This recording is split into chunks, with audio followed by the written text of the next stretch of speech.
Okay, so the temple had two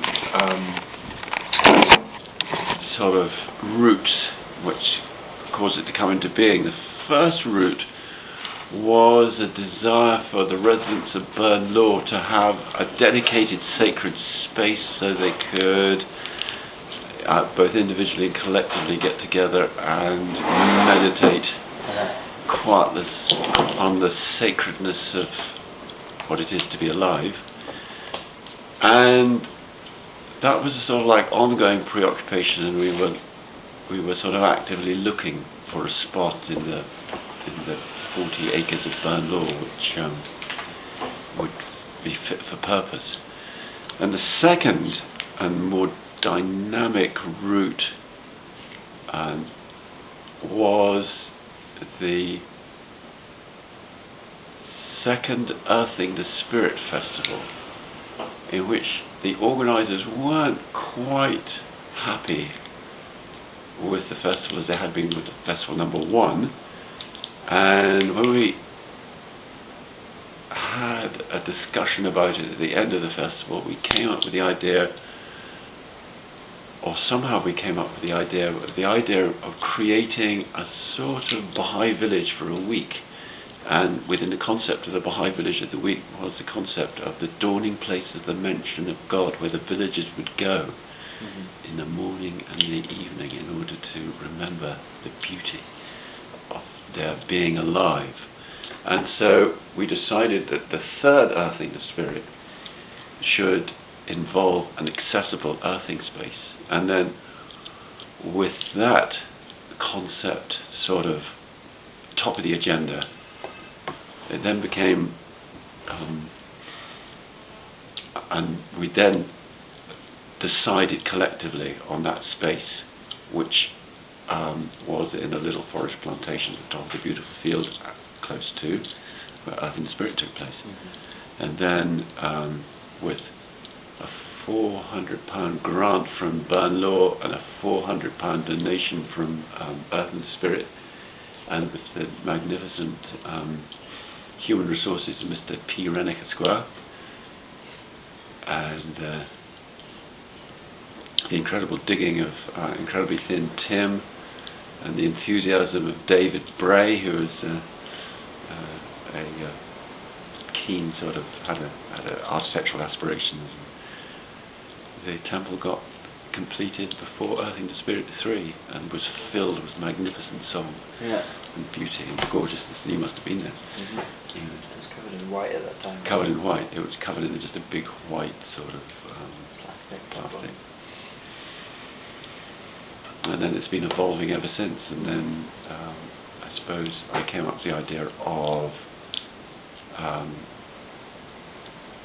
inspired by the Shrine of Baha'u'llah, where there is plants inside the shrine, to put plants inside the temple. And then I came up with the idea of making it a sort of temple that was celebrated the beauty of nature, using flowers as metaphors and emblems of beauty, so that it becomes a universally pleasing space to people who believe and people who don't believe, and then inspired by the holy idea, the concept of paradise having a root word, having its root in garden, and inspired by Baha'i emphasis on creating sacred gardens. And there's an ongoing project to beautify the gardens around the temple and create. So when you approach it through different colours and different smells, different foliage. And I've subsequently discovered that trees create a chemical which encourage endomorphic feelings of well-being. And so the temple, coincidentally, is located in a little grove of trees, of oaks and beeches and ashes. And so it's all sort of... Who is that woman that you said I should research? Linda Franz, Oh, the yeah. poet Linda Franz, who did a residency in Naples. She knows about it. She's got the science. She knows the science. And so the aspiration is to develop a more permanent sacred space, accessible even to the most windiest and wildest, Yeah. with walls of flowers and lots of light in the roof, and obviously self-watering processes would be perfect, and even abluting processes as you go in, if you so wish. Mm-hmm.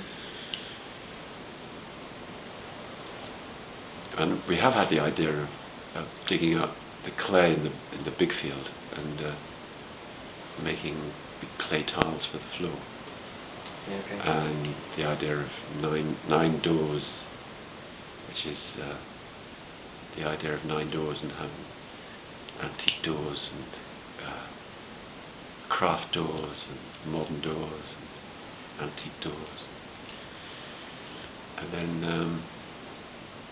and using the temple as a way for artists to express all the beauty they can generate. All right. Great. And I've heard of Thanks, Gary. I've heard of what's the word?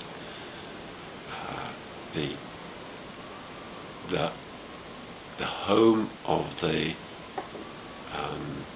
Buddhist monk on Holy Island had some sort of crystal which the light catches at the top of his house, and so it sounded like a nice concept to me. Yeah. You could have a sort of wind-generated sort of disco ball. Possibly.